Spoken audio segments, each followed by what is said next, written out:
So Paradise Williams, she was living in Kent at the time when she started defrauding all of the different government pandemic assistance programs throughout the pandemic, including programs that are supposed to help small businesses, like the Paycheck Protection Program, the Economic Injury Disaster Loan Program.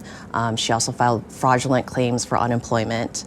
And then later in the pandemic, she defrauded the Emergency Rental Assistance Program of over $2.8 million.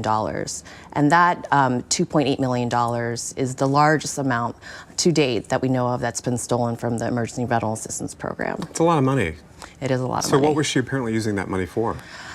She, based on the evidence we gathered, she used it not for rental, her own rent necessarily, but she used it for expensive cars, designer goods.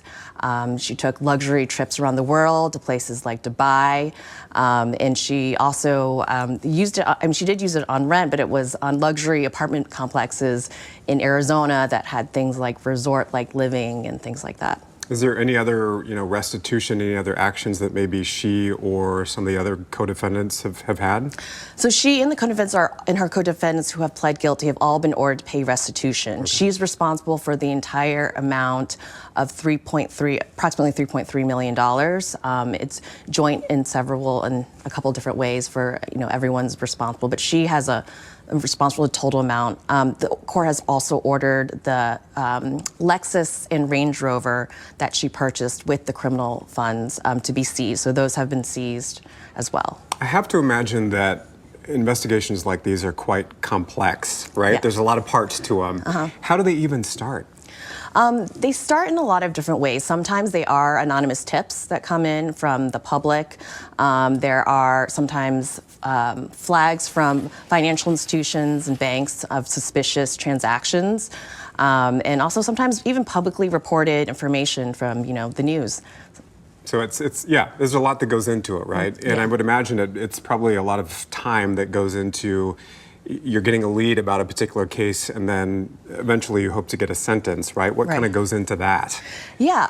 So, I mean, our cases that we end up charging tend to require a lot of resources to bring them to the point where they're charged in court. And in this particular case, Paradise Williams' conduct was so broad that at some point in the beginning, we had multiple federal investigations opened against her because she was using a lot of different deceptive techniques and different aliases. And so it took us a little bit of time to figure out, this is actually all tied to the same person. And in this case, it actually was FBI Special Agent Katie Moran, who is an 18-year veteran of the Bureau and investigates some of the most complex white-collar cases in our district. And she put together all of the pieces of the evidence to kind of pull all of the different frauds that she was committing into one. We reviewed bank records, executed search warrants on Ms. Williams' home, on her computer, on her cell phones, and pieced together all of that evidence to bring the charges and identify her 5 co-defendants who were amongst the most proactive and willing participants in this scheme. When we're talking about recovering money, and as you were pointing out, there's a lot of money recovered in this particular case. Where does that money go once it's recovered? Once it's recovered, it goes back to the government agency that administered the program, and then they allocate it accordingly. Okay, and then how can someone who suspects, fraud, how do you even sort of start the process of thinking that there might be some fraud out there and then reporting it to DOJ? How do they report it to DOJ? Well, for COVID fraud, we do have a National Disaster Center hotline that the public can call, or they can submit anonymous tips online as well. Okay, and do you guys get a lot of tips? We do.